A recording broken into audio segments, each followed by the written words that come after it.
that time! Hello and welcome to another figure review. Today, we're gonna have a look at the Storm Collectibles Mortal Kombat Raiden figure. After the ninjas, the cyborg ninjas, the Shao Kahns, the Goros, we are finally getting the god of thunder and lightning. So, yeah, a different one in the Storm line, which I'm super excited about. So let's have a look at him. Storm Collectibles has been killing it quite a bit lately with Darkseid and Doomsday. Check out those reviews. But Raiden over here, let's see how well he performs. I'm actually happy that we're getting some more variety in the Mortal Kombat line. He stands at about 18.5 centimeters really to the top of his head, or like 18.5. A little bit in between there. That means we're going up to 7.1, 7.2 inches tall. So he does have some size to it.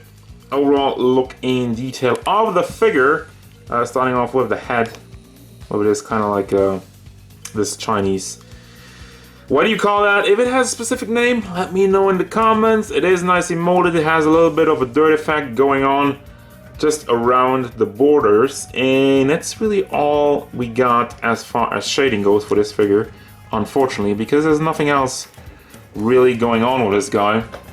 Face sculpt looks classic, and by the way, yes, this is a more classic Raiden design from, was this Mortal Kombat 1 or 2? I'm not 100% sure anymore, because I think like Mortal Kombat 1, didn't he like look super plain and just had white? I think in 2 is one where he had this kind of blue gi over it. But anyway, got the eyes, which are painted in a lot more of a shiny paint job, so it does reflect, it does look pretty good.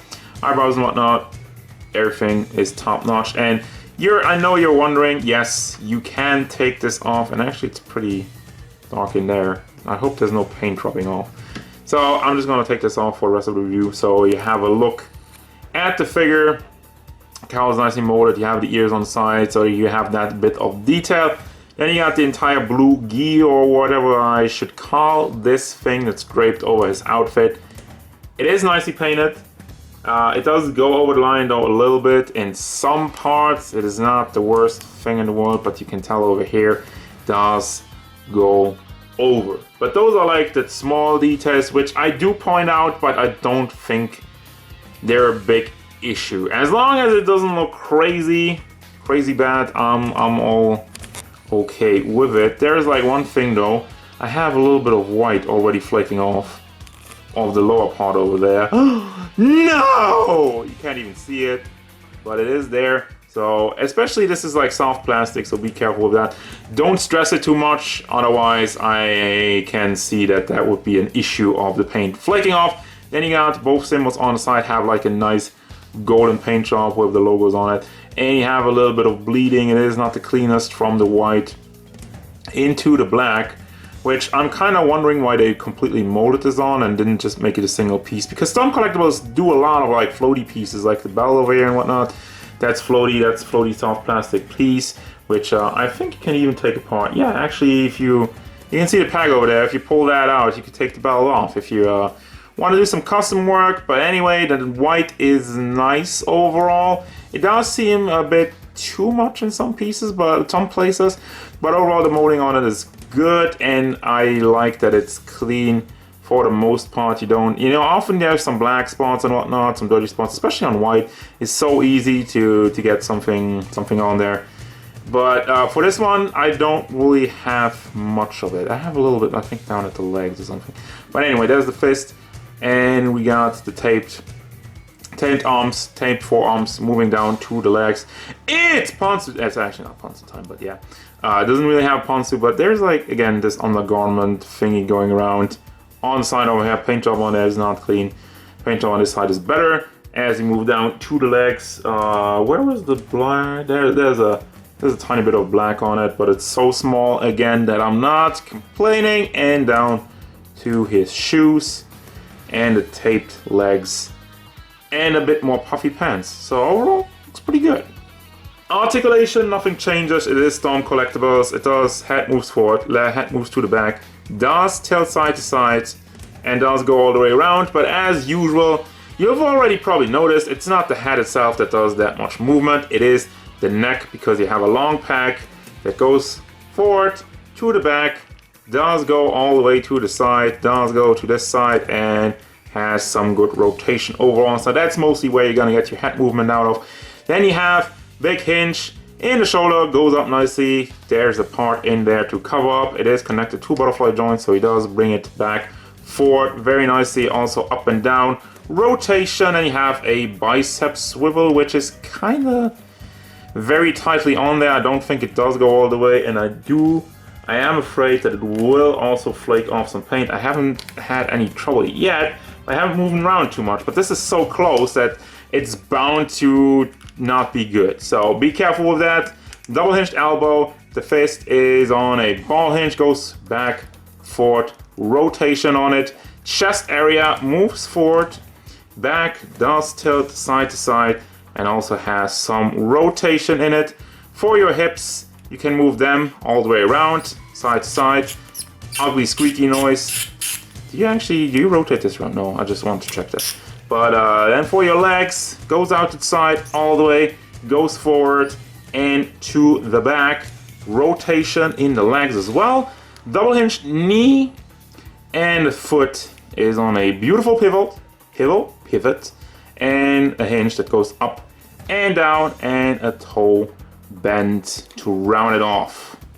Stomp Collectibles coming through big with accessories. I mean, I look at this stuff and I'm thinking like other companies like Bandai, they do like effect packages where you don't even get all this stuff with the figure. But Stomp says, screw that, you're gonna get all of it. So, you got the faces, angry gritting teeth face and the yelling face. Those look actually fantastic. Also, teeth are painted nicely, so kudos. Then you got an explodey hat, which is actually for Sub-Zero. I mean, technically you could put it on anybody, but has like the brown hair, so it's more, if we ever get a Johnny Cage, I guess you could also use it for that. But anyway, this goes kind of like with this. This is the electrocution for the head. You have these on both sides, and you just kind of slide that in the hands over here. There you have like the single lightning parts. And since the hands are always soft plastic on some collectibles, just kind of slide it over there. And it does hold on. It is a bit fiddly, so I'm not the biggest fan of it, but whatever. Then you have two giant lightning bolts, which same thing. I guess you're supposed to just slide that over the fingers on the tips over here. And those are the ones that come down from the sky. All of this is pictured on the box. There's that one, just coming from the sky, and then there's like the exploding head effect with the lightning. So, then you have, this is my favorite. You have lightning hands, where the lightning is connected to the hands, aka not fiddly. Love it. Probably gonna use those. And then you have your regular booby grab hands, pointy fingers for posing and stuff, and then slightly angled hands, and the completely open chop hands. Also, you do get like extra packs for the hands, which they never done before, and I find it kind of weird, but appreciate it. And it's gonna do it. That's gonna bring me to the final thoughts, and this one is just like, Storm can do no wrong these days, I feel like. I mean, the last one I had really trouble with was the Scorpion 2.0, which had a very crappy paint job. Ever since then, it's been good. Some of the paint jobs have been better than others, but this one, I'm very happy with this one. I'm very pleased, and I was saying there's not really any shading, but the more I look at it, I feel like there's a little bit of a dark hue, a little bit to it. It's kind of weird, and you almost don't see it. Depends on the lighting, really. But overall, I mean, still, this figure looks good. This figure has a crap ton of awesome accessories, and I can't really complain. The only thing I would have liked to have would have been a head where there's some lightning coming out of his eyes. That would have been on my wish list, but it's not a complaint that it wasn't on there. So what that means is, yes, I do recommend this figure. I think this one is a very, very solid release in the Mortal Kombat line. Very happy to get this one, and hoping there's more down the line that's not a Cyborg or a Ninja or a Cyborg Ninja. That's the same thing. But anyway, that's gonna do it, guys. As usual, thank you very much for watching. Don't forget, if you enjoyed this review, hit it up with a like and subscribe to the channel so you can stay tuned for more figure reviews, card game stuff, and whatever Raiden wants. Lightning eyes. Bzz.